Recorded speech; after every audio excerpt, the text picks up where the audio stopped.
मैं doctor DK Singh, assistant professor, department of commerce, government Pataleshwar college Masturi. आज के इस वीडियो लेक्चर में आप सभी का स्वागत करता हूं।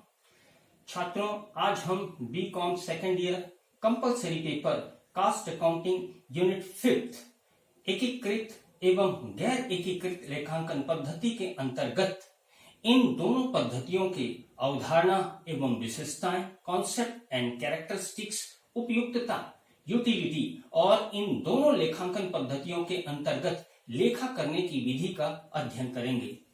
छात्रों, जैसा कि आप जानते हैं, वित्तीय लेखांकन, फाइनेंशियल अकाउंटिंग बाह्य प्रतिवेदन, एक्सटर्नल रिपोर्टिंग से संबंधित होता है, जिसका उद्देश्य स्वामियों अर्थात अंशधारियों, ऋण पत्रधारियों, विनियोजकों, ऋणदाताओं, सरकार तथा अन्य बाहरी अभिकरणों को सूचना प्रदान करना होता है। अतः क्रय, विक्रय, आय एवं व्यय, प्राप्तियां तथा भुगतान जैसे विभिन्न वित्तीय मदें इसके अंतर्गत दर्ज की जाती हैं। दूसरी ओर लागत लेखांकन, कॉस्ट अकाउंटिंग का उद्भव आंतरिक प्रतिवेदनार्थ इंटरनल रिपोर्टिंग हेतु किया गया है, जिसका उद्देश्य उच्च प्रबंधन टॉप मैनेजमेंट को नियोजन, नियंत्रण और निर्णय के संबंध में सूचनाएं उपलब्ध कराना है। यद्यपि इन दोनों लेखों में जनरल प्रविष्टियां करने का आधार एक ही है, अर्थात दोहरा लेखा प्रणाली या द्विप्रविष्टि प्रणाली, डबल एंट्री सिस्टम, जिसमें प्रत्येक लेन देन, सौदों या व्यवहारों को डेबिट और क्रेडिट के रूप में दर्शाया जाता है। इसी औद्योगिक इकाई में वित्तीय आंकड़ों के साथ साथ लागत के आंकड़े भी तैयार किए जाते हैं। तो एक विचारणीय प्रश्न यह उत्पन्न होता है कि इन दोनों प्रकार के आंकड़ों के लेखांकन के लिए कौन सा रूप अपनाया जाए। यदि लागत एवं वित्तीय दोनों प्रकार के व्यवहारों के लिए दोनों प्रकार के व्यवहारों को एकीकृत कर लिया जाता है तथा इन दोनों व्यवहारों के लेखांकन के लिए एक ही पुस्तकों का उपयोग किया जाता है, तो इसे एकीकृत या समाकलित लेखांकन पद्धति, इंटीग्रेटेड अकाउंटिंग सिस्टम कहते हैं। इसके विपरीत जब लागत और वित्तीय दोनों व्यवहारों के लेखांकन के लिए पृथक पृथक पुस्तकों का उपयोग किया जाता है, तो इसे गैर एकीकृत या असमाकलित लेखांकन पद्धति, नॉन इंटीग्रेटेड अकाउंटिंग सिस्टम कहते हैं। चूंकि लागत लेखों में व्यक्तिगत लेखों को नहीं लिखा जाता है, इसलिए व्यक्तिगत लेखों से संबंधित व्यवहारों का समायोजन करने के लिए लागत नियंत्रण लेखा या सामान्य खाता बही समायोजन लेखा खोला जाता है। इससे ये लेखे भी दोहरा लेखा प्रणाली के अनुसार तैयार करना संभव कर देते हैं। छात्रों, अब हम इन दोनों लेखांकन पद्धतियों के अवधारणा, इन दोनों लेखांकन पद्धतियों के मुख्य अंतर तथा इनमें लेखा करने की विधि अर्थात जनरल प्रविष्टियां एवं लेखे करना सीखेंगे। नॉन इंटीग्रेटेड अकाउंटिंग सिस्टम, गैर एकीकृत लेखांकन पद्धति एक ऐसी पद्धति है जिसमें लागत लेखे वित्तीय लेखों से भिन्न होते हैं। लेखों के दोनों सेटों में नियंत्रण खातों के प्रयोग द्वारा संतुलन रखा जाता है अथवा अन्य तरीके से सुविधापूर्वक मूल्यांकन किया जा सकता है। लागत लेखे रखने की इस पद्धति को लागत नियंत्रण लेखांकन, कास्ट कंट्रोल अकाउंटिंग सिस्टम भी कहते हैं। वास्तव में यह पद्धति दोहरा लेखा प्रणाली पर ही आधारित है, किंतु लेखे स्वयं संतुलन पद्धति, सेल्फ बैलेंसिंग मेथड के आधार पर रखे जाते हैं। गैर एकीकृत लेखांकन पद्धति के इस अर्थ का यदि हम विश्लेषण या मूल्यांकन करें तो चार बातें स्पष्ट रूप से सामने आती हैं। एक, गैर एकीकृत लेखांकन पद्धति में वित्तीय एवं लागत लेखे पृथक पृथक होते हैं जो अपने आप में पूर्ण होते हैं। दूसरा, वित्तीय एवं लागत लेखों में दोहरा लेखा प्रणाली, डबल एंट्री सिस्टम के आधार पर लेखा किया जाता है। तीसरा महत्वपूर्ण कि पर्सनल अकाउंट केवल वित्तीय पुस्तकों में रखे जाते हैं, लागत पुस्तकों में नहीं, किंतु इनसे संबंधित व्यवहारों का दोहरा लागत नियंत्रण लेखे में कास्ट कंट्रोल अकाउंट के माध्यम से किया जाता है। और अंतिम महत्वपूर्ण बात ये कि कुछ विशेष प्रकार के व्यवहारों का लेखा करने के उद्देश्य लागत पुस्तकों में सामान्य खाता बही समायोजन लेखा, जनरल लेजर एडजस्टमेंट अकाउंट खोला जाता है। अब हम देखते हैं कि एकीकृत लेखांकन पद्धति में लेखा करने की विधि क्या है। Method of accounting in integrated accounting system. तो एकीकृत लेखांकन पद्धति में लेखांकन करने की विधि को हम दो भाग में डिवाइड कर सकते हैं। एक है लेजर इन फाइनेंशियल बुक और दूसरा है लेजर इन कास्ट बुक। पहले देखते हैं हम लेजर इन फाइनेंशियल बुक। इसमें 3 प्रकार के खाता बहियां रखी जाती हैं। एक है डेटर्स लेजर, दूसरा है क्रेडिटर्स लेजर और तीसरा है जनरल लेजर। तो ये डेटर्स लेजर जो है इसे हम बिक्री खाता बही या सेल्स लेजर भी कहते हैं। इसमें विभिन्न ग्राहकों या देनदारों के व्यक्तिगत लेखे शामिल होते हैं।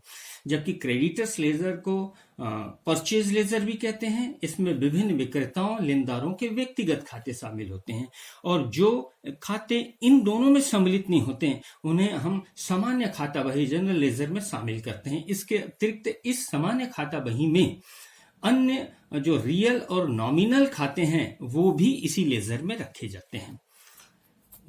दूसरा है लेजर इन कास्ट बुक।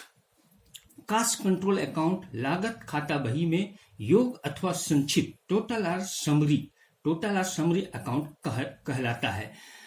दोहरा लेखा प्रणाली द्विप्रविष्टि प्रणाली के अंतर्गत प्रत्येक डेबिट के लिए उतनी ही क्रेडिट किया जाता है। इन खातों का उद्देश्य दोहरा लेखा प्रणाली को पूर्ण करके लागत पुस्तकों को सेल्फ बैलेंसिंग आधार प्रदान करना है ताकि सरलता पूर्वक नियंत्रण स्थापित किया जा सके। इसे 2 भागों में डिवाइड किया जा सकता है। एक को हम कहते हैं जनरल लेजर एडजस्टमेंट अकाउंट और दूसरे को बोलते हैं control account for subsidiary account. सामान्य खाता बही समायोजन खाता है, इसे हम कास्ट लेजर कंट्रोल अकाउंट भी कहते हैं। इसमें रोक, स्थायी संपत्तियां तथा व्यक्तिगत लेखों को रखा जाता है जिन्हें कि लागत लेखों में नहीं सम्मिलित किया जाता है। इस खाते को कभी कभी अनादर सहित डस्टबिन अकाउंट कचरा पेटी खाता भी कहते हैं क्योंकि यह द्विप्रविष्टि की बची खुची चीजों का निस्तारण करने के लिए होता है। और control account for subsidiary account सहायक बहियों में जो नियंत्रण खाते खोले जाते हैं उसमें मुख्य रूप से है store ledger control account, wages control account, factory overhead control account, administration overhead account, selling and distribution overhead account, work in progress ledger control account, finish stock ledger control account, cost of sales account और costing profit and loss account. अब हम देखते हैं कि एकीकृत जो लेखांकन पद्धति है इसमें जनरल एंट्रियां कैसे की जाती हैं। तो पहला है रिलेटिंग टू मटेरियल्स, सामग्री से संबंधित जनरल प्रविष्टियां। इनमें पहला है material purchase for stock, stock के लिए सामग्री का क्रय, stock ledger control account DR2, general ledger adjustment account. और यदि इन्हीं मटेरियल को जो है वापस कर दिया जाता है सप्लायर को, मटेरियल रिटर्न टू सप्लायर, इस चीज के आप देखेंगे उल्टी हो जाती है जनरल प्रविष्टियां। अब हो जाती है general ledger adjustment account DR2, store ledger control account.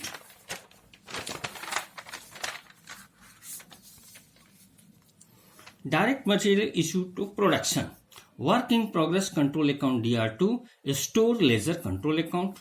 और indirect material issue to production, उत्पादन को जो है निर्गमित अप्रत्यक्ष material, production overhead control account DR2, store ledger control account. और material return from production to store, just इसके opposite journal entry हो जाएगा, store ledger account, store ledger control account DR2, work in progress control account. Relating to labour, श्रम या मजदूरी से संबंधित journal एंट्रियां। पहले देखिए salaries and wages paid, wages control account DR2, general ledger adjustment account. और allocation for direct wages, work in progress control account DR2, wages control account. और एलोकेशन टू इनडायरेक्ट वेजेस, अप्रत्यक्ष मजदूरी का हम करेंगे आवंटन, तो respective overhead control account DR2, wages control account. अब रिलेटिंग टू ओवरहेड, उपरिव्यय या ओवरहेड से संबंधित जनरल एंट्रियां। पहला है indirect expenses incurred, respective overhead control account DR2, general ledger adjustment account. और प्रोडक्शन ओवरहेड की रिकवरी या उसका अवशोषण, work in progress control account DR2, production overhead control account. ऐसे ही प्रशासन उपरिव्ययों की रिकवरी या अवशोषण finish goods ledger control account DR2, administration overhead control account. और सेलिंग एंड डिस्ट्रीब्यूशन जो ओवरहेड हैं इनका रिकवरी या इनका अवशोषण तो cost of cell account DR2, selling and distribution overhead control account. Transfer for complete job to finish goods ledger, पूर्ण उप कार्यों का निर्मित वस्तु खाता बही में स्थानांतरण करने पर finish goods ledger control account DR2, work in progress control account. और बिक्री या सेल्स के लिए general ledger adjustment account DR2, sales account. और प्रॉफिट ऑन सेल्स, बिक्री पर लाभ की स्थिति में sales account DR2, costing profit and loss accounting system. एकीकृत लेखांकन एक ऐसी पद्धति है जिसमें वित्तीय एवं लागत लेखे इस प्रकार अंतर संयोजित किए जाते हैं, इंटरलॉक किए जाते हैं, जिससे यह सुनिश्चित हो सके कि सभी संबद्ध व्यय लागत लेखों में अवशेषित हो जाए।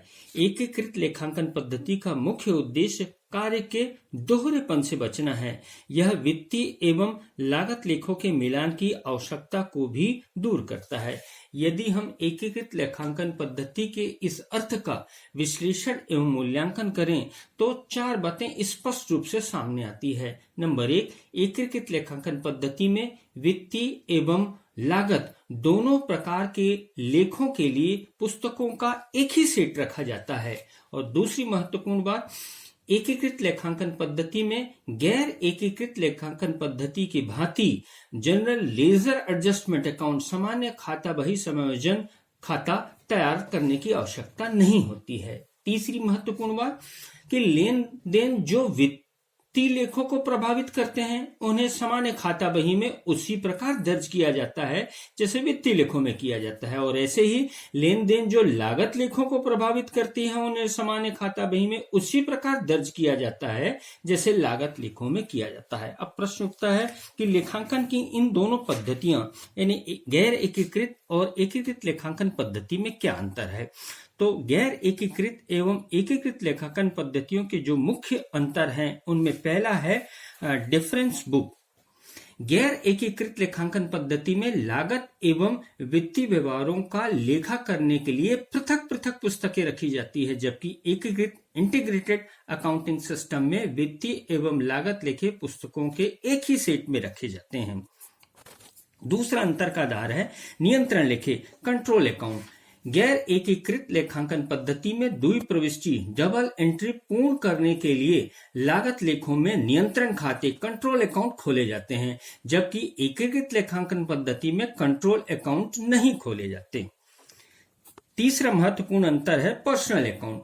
एकीकृत लेखांकन पद्धति में व्यक्तिगत एवं पूंजीगत संपत्ति personal and capital assets account नहीं खोले जाते, जबकि एकीकृत लेखांकन पद्धति में एक ही लेखा पुस्तक रखने से सभी खाते खोले जाते हैं। चौथा महत्वपूर्ण अंतर है लाभ या प्रॉफिट का, कि गैर एकीकृत लेखांकन पद्धति में वित्तीय एवं लागत लेखों द्वारा प्रदर्शित लाभ भिन्न भिन्न होता है, जबकि एकीकृत इंटीग्रेटेड अकाउंटिंग सिस्टम में वित्तीय एवं लागत लेखों द्वारा प्रदर्शित लाभ एक समान होता है।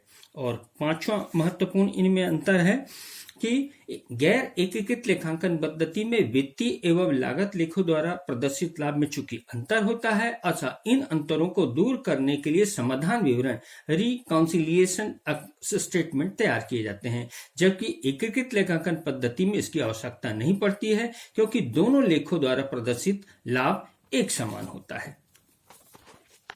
अब हम देखते हैं कि इंटीग्रेटेड अकाउंटिंग सिस्टम में लेखा करने की विधि कैसी है। तो इंटीग्रेटेड अकाउंटिंग सिस्टम में लेखे को हम 2 भागों में बांट सकते हैं। ए है सब्सिडियरी लेजर और बी है मेन कंट्रोल। तो सब्सिडियरी लेजर में पहला होता है विक्रय या क्या बोलते हैं उसको सेल्स लेजर।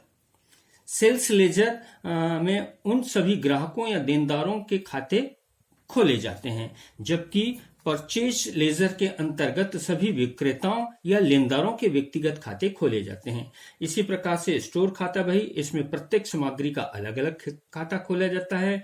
और वर्क इन प्रोग्रेस लेजर और स्टॉक लेजर में जो है सभी प्रकार की जो है सामग्री है, निर्मित वस्तु, उनके खाते खोले जाते हैं। ऐसी ही ओवरहेड लेजर, डिफरेंट टाइप के जो over ledger, factory overhead, office overhead और सेलिंग डिस्ट्रीब्यूशन ओवरहेड, इन सब के पृथक पृथक जो है लेखे ये ओवरहेड लेजर में खोले जाते हैं। सेकंड है इसका मेन कंट्रोल अकाउंट। प्रमुख नियंत्रण लेखे के अंतर्गत विभिन्न प्रकार के नियंत्रण लेखे खोले जाते हैं, जिसमें मुख्य रूप से है wages control account, overhead control account, store control account, work in progress WIP control account, finish goods control account, cost of sales accounts. अब देखते हैं कि ये एकीकृत में लेखांकन पद्धति में जनरल प्रविष्टियां कौन कौन सी की जाती हैं। पहला है मटेरियल से संबंधित, case purchase on material for stock. यदि स्टॉक के लिए नकद में खरीदी जाती हैं सामग्रियां तो जनरल एंट्री की जाती है store ledger control account DR2 cash bank account.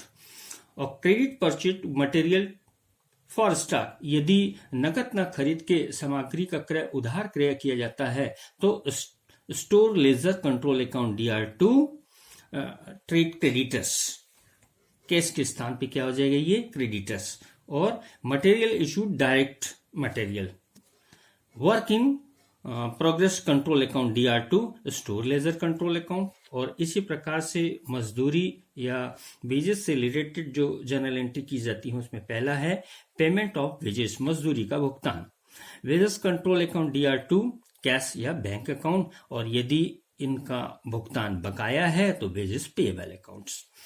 दूसरा है direct wages allotted to production, प्रत्यक्ष श्रम का जो है आवंटन उत्पादन को यदि किया जाए तो work in progress control account DR2 wages control account. और डायरेक्ट एक्सपेंसेस के लिए है जो है कि work in progress control account DR2 cash bank account. और क्रेडिटर्स, यदि इनका भुगतान नकद ना किया हो तो फिर यहाँ क्रेडिटर्स। ऐसे ही ओवरहेड का जो है overhead control account DR2 cash bank creditors, भुगतान बाकी हो तो। और प्रोडक्शन ओवरहेड के लिए हम देखेंगे work in progress control account DR2 overhead control account.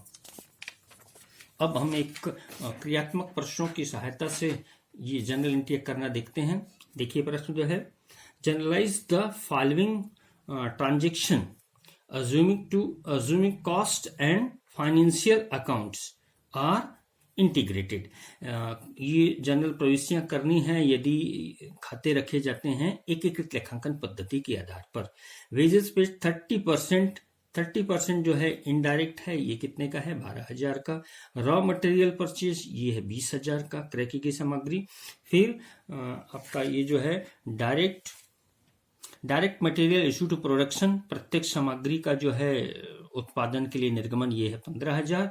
और वेजेस चार्ज टू प्रोडक्शन, मजदूरी का जो है चार्ज किया गया प्रोडक्शन में वो कितना है 9,500 का। तो जनरली देखते हैं सबसे पहले इसके लिए वेजेस, अब इसमें 30% इनडायरेक्ट के लिए तो वेजेस कंट्रोल अकाउंट DR, इसका हम 30% निकालेंगे तो ये कितना आ जाएगा 3,600। तो 3,600 जो है आपका इनडायरेक्ट है, तो बाकी क्या हो गया इसका मजदूरी प्रत्यक्ष होगी। तो वेजेस कंट्रोल अकाउंट्स इस 12,000 का बाकी कितने होंगे आपके 70%। और 30% क्या लिख देंगे factory overhead control account DR 3,600 to bank accounts 12,000 से पेमेंट ऑफ वेजेस। फिर देखेंगे दूसरा कि store ledger control account DR2 sundry creditors account 20,000, ये है क्रय के लिए। रॉ मटेरियल क्या किया आपने परचेज किया, चूंकि केस परचेज नहीं है तो हमने क्या कर दिया फिर जो है सन्ड्री क्रेडिटर्स अकाउंट्स। तीसरा देखिए direct material issue to production, इसके लिए होगा work in progress control account DR 15,000 to store ledger control account 15,000। ठीक है, मटेरियल इशू टू प्रोडक्शन। और लास्ट बोलता है कि चार्ज किया गया वेजेस प्रोडक्शन पे कितना है 9500। अब देखिए डायरेक्ट है वो तो क्या है आपका 8400 का, और कितने चार्ज किए गए इसमें 9500। तो बाकी जो बच गया अमाउंट जो है 1100, ये कहाँ जाएगा फैक्टरी। तो टू वेजेस कंट्रोल अकाउंट, ये आपके देखिए work in progress control account 9500, to wages control account 8400, और to factory overhead control account वो इनडायरेक्ट वेजेस के लिए 1100 rupees. Direct and indirect wages charges to production में बस इतना ही। छात्रों, कास्ट अकाउंटिंग यूनिट 5 में कुल 3 अध्याय या चैप्टर हैं।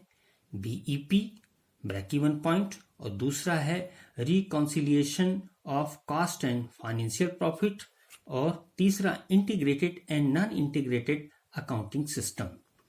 मैंने कुल 8 वीडियो लेक्चर द्वारा इन सभी अध्यायों से संबंधित सभी महत्वपूर्ण सैद्धांतिक एवं क्रियात्मक पहलुओं को प्रस्तुत करने का प्रयास किया है।